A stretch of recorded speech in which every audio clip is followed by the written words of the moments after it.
कहानी का अंतिम और सबसे रहस्यमय अध्याय। कई साल बीत गए। अब अर्जुन बड़ा हो चुका था, शांत, गंभीर और अकेला। वो गांव में मंदिर की देखभाल करता था और हर रात हवेली की दिशा में घंटियां अपने आप बजने लगती थीं। लोग कहते थे, हवेली तो अब मिट गई है, पर उसकी आत्मा अब अर्जुन में बसती है। अर्जुन को कई बार अपने सपनों में हवेली दिखाई देती। वही टूटी दीवारें, वही लाल गलियारा और आईने में उसकी माँ की परछाई। वो हर सुबह मंदिर में दीप जलाता और कहता, माँ, अगर तू अब शांति में है तो मुझे भी मुक्त कर। लेकिन एक दिन गांव में एक औरत आई, सफ़ेद कपड़े में, चेहरा ढका हुआ। उसने अर्जुन से कहा, तुम वही हो जिसने हवेली को रोका था। अब हवेली तुम्हें बुला रही है। अर्जुन के शरीर में एक अजीब सिहरन दौड़ गई। वो बोला, हवेली तो खत्म हो चुकी है।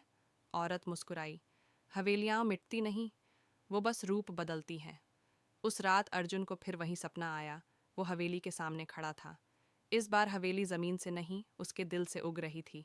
उसने देखा, रानी, आरव, आरुषि, भैरवनाथ, सब उसके चारों ओर खड़े हैं। रानी बोली, अर्जुन, तू पवित्र है, पर हवेली का श्राप अब तेरे भीतर बस गया है।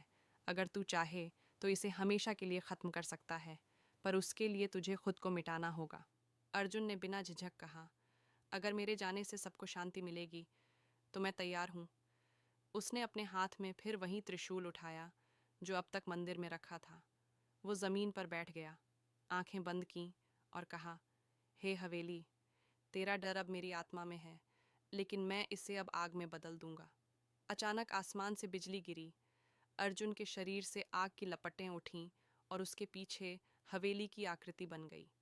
फिर सब रोशनी में विलीन हो गया।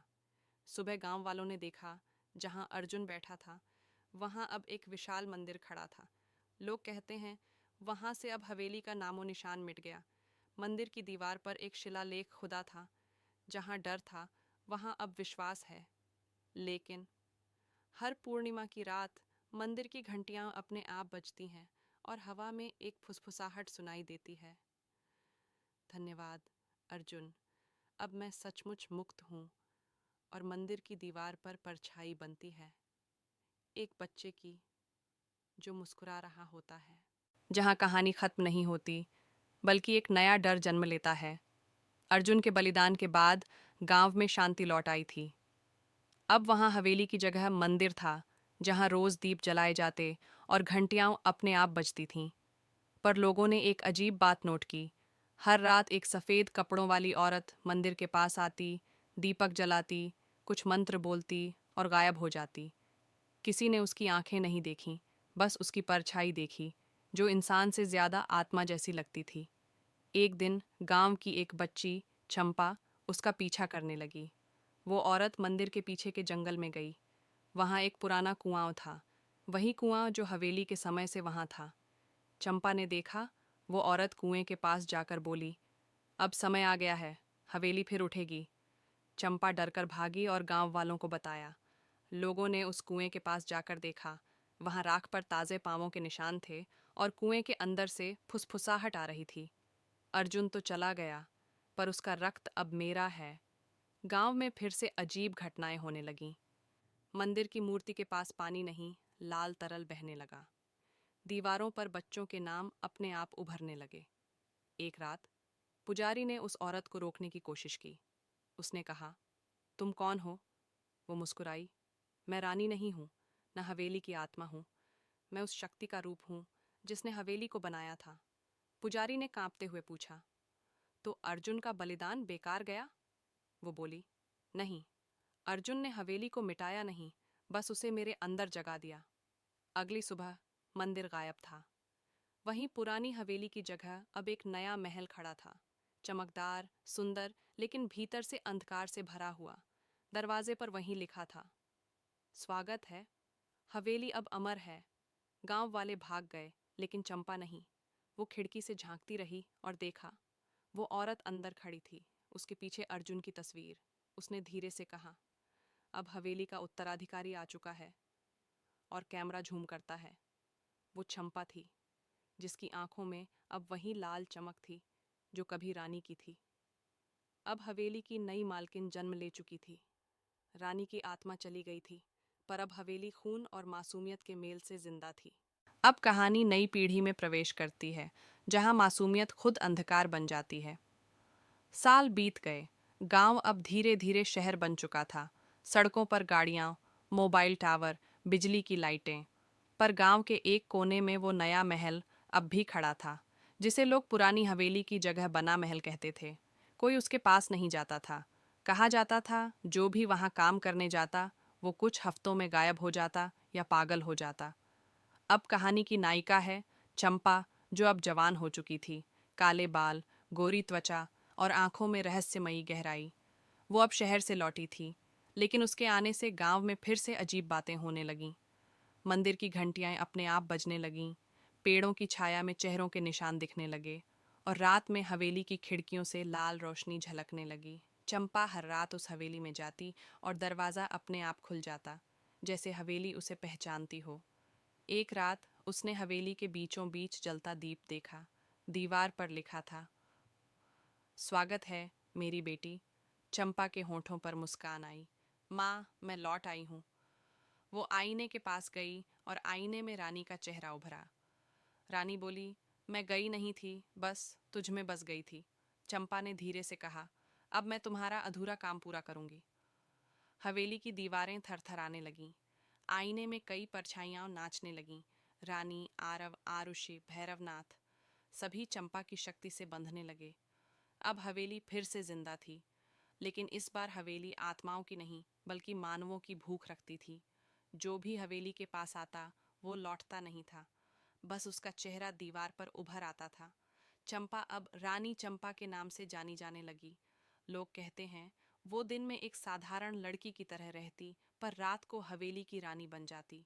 उसकी आंखों से लाल रोशनी निकलती और उसके कदमों के नीचे जमीन कांपती। एक रात शहर से कुछ यूट्यूबर्स आए हवेली का हॉन्टेड ब्लॉग बनाने। उन्होंने कहा, अगर ये सच हुआ तो लाखों व्यूज मिलेंगे। जैसे ही उन्होंने गेट पार किया, कैमरे अपने आप ऑन हो गए और स्क्रीन पर बस यही दिखा, चंपा सफेद लहंगे में मुस्कुराती हुई। उसने कहा, व्यूज तो मिलेंगे, पर किसी को देखने की जरूरत नहीं पड़ेगी। और कैमरा गिर गया। सिर्फ एक आवाज बची, पुरानी हवेली अब नई रानी के अधीन है। आज भी इंटरनेट पर वो वीडियो घूमता है, जिसे देखने के बाद कुछ लोग कहते हैं कि उन्हें स्क्रीन में अपने पीछे किसी की परछाई दिखती है, और वो परछाई मुस्कुरा रही होती है। जहां डर अब सिर्फ हवेली में नहीं, दुनिया में फैलने लगता है। शहर के एक कोने में अयान नाम का एक नौजवान रहता था, एक साइंस स्टूडेंट जो अलौकिक शक्तियों पर रिसर्च करता था। उसे हवेली के बारे में इंटरनेट पर मिली वही वीडियो दिखी, जहां कैमरे के आखिरी फ्रेम में चंपा मुस्कुराती हुई दिखी थी। अयान ने तय किया, मैं उस हवेली का रहस्य समझूंगा, डर से नहीं, विज्ञान से। वो रात में गांव पहुंचा। गांव वाले बोले, मत जा बेटा, वहां मौत है। अयान ने हंसकर कहा, मौत नहीं, कोई ऊर्जा है जिसे मैं पकड़ सकता हूँ। हवेली की दीवारें अब वैसी नहीं थीं। वो सांस लेती हुई लगती थीं। हर दरार से ठंडी भाप निकल रही थी, जैसे कोई जीव जिंदा हो। अयान ने अपना उपकरण निकाला, इलेक्ट्रो स्पिरिट स्कैनर। जैसे ही उसने ऑन किया, स्क्रीन पर एक चेहरा बना, रानी का नहीं, चंपा का। चंपा बोली, तुम्हें लगता है विज्ञान मुझे रोक सकता है? अयान ने कहा, तू आत्मा नहीं, ऊर्जा है, और हर ऊर्जा का अंत होता है। हवेली में हवा गरजने लगी और दीवारों पर नाम उभरने लगे, आरव, आरुषि, अर्जुन, रानी, चंपा, और अब अयान। अयान पीछे हटा, पर फर्श के नीचे से हाथ निकले। पुराने लोगों की आत्माएं जो हवेली में फंसी थीं, वो चिल्ला रही थीं, हमें मुक्त करो। अयान ने अपने लैपटॉप में एक कोड चलाया। वो हवेली के नीचे की मैग्नेटिक फ्रीक्वेंसी बदल रहा था। उसने कहा, अगर ये सही हुआ तो हवेली की आत्मा बिखर जाएगी। चंपा चीखी, अगर तू मुझे मिटाएगा तो तू भी मेरा हिस्सा बन जाएगा। बिजली कड़की दीवारों से लाल लपटें उठी, हवेली कांपी, और अचानक एक विस्फोट जैसा धमाका हुआ। सुबह गांव वाले आए तो हवेली जमीन में धंसी हुई थी। वहां कोई इंसान नहीं था, बस अयान का लैपटॉप पड़ा था। उस पर लिखा था, प्रोजेक्ट पूरा हुआ, लेकिन हवेली अब डेटा में जिंदा है। कुछ महीनों बाद लोगों के मोबाइल में एक हैवली एक्सी नाम की फाइल अपने आप आने लगी। जिसने भी वो फाइल खोली, उसकी स्क्रीन पर चंपा का चेहरा दिखा और कुछ सेकंड बाद मोबाइल ब्लैक हो गया। फाइल के साथ एक वॉइस सुनाई देती थी, तुम मुझसे भाग नहीं सकते, हवेली अब डिजिटल हो चुकी है। अब हवेली दीवारों से निकलकर इंटरनेट में घुस चुकी थी। हर वीडियो, हर फोटो, हर स्क्रीन में उसका असर फैल रहा था। अब डर किसी जगह का नहीं, हर डिवाइस का था।